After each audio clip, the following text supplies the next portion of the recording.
थोड़ा सा विषय बदलते हैं। बेसिक स्ट्रक्चर हमारे संविधान का एक कॉन्सेप्ट था, एक कैनन था, जो कि सुप्रीम कोर्ट ने उसके बारे में अच्छी व्याख्या करी हुई है, काफ़ी ज़्यादा चर्चा में है दोबारा। Yes sir. क्यों? सर अभी हमारे जो वाइस प्रेसिडेंट हैं उन्होंने कहा है कि बेसिक स्ट्रक्चर बेसिकली जुडिशरी की सुप्रीमेसी स्थापित करता है तथा पार्लियामेंट की सोवरेंटी को। कॉन्टेक्स्ट क्या था इस बात का? उनको क्यों उठाना पड़ा ये चीज़?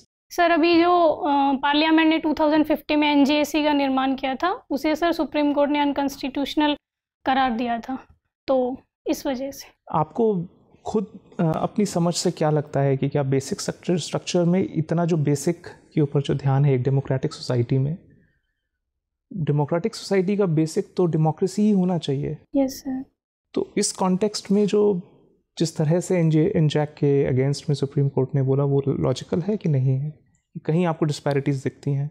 नहीं सर, मुझे ऐसा लगता है कि बेसिक स्ट्रक्चर हमारे संविधान की जो मूलभूत विशेषताएं हैं उनको प्रिजर्व करता है।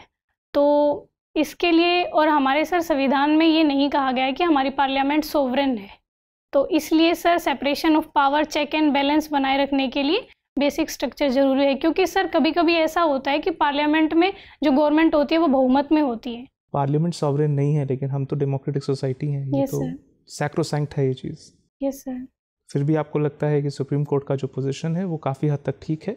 सर मुझे ऐसा लगता है जो चेक और बैलेंस की विशेषता है वो बनी रहनी चाहिए। तो सुप्रीम कोर्ट के ऊपर खुद लागू क्यों नहीं होता चेक एंड बैलेंस? उनको कौन चेक एंड बैलेंस करेगा? हाँ, ये हो सकता है सर, जो अभी कॉलेजियम का सिस्टम है उसमें ट्रांसपेरेंसी की ज़रूरत है और कुछ सुधार की ज़रूरत है। तो हम एनजेसी को लागू कर सकते हैं, लेकिन कुछ सुधारों के साथ, जिसमें सर जुडिशरी का भी रिप्रेजेंटेटिव हो और एग्जीक्यूटिव का भी रिप्रेजेंटेटिव हो।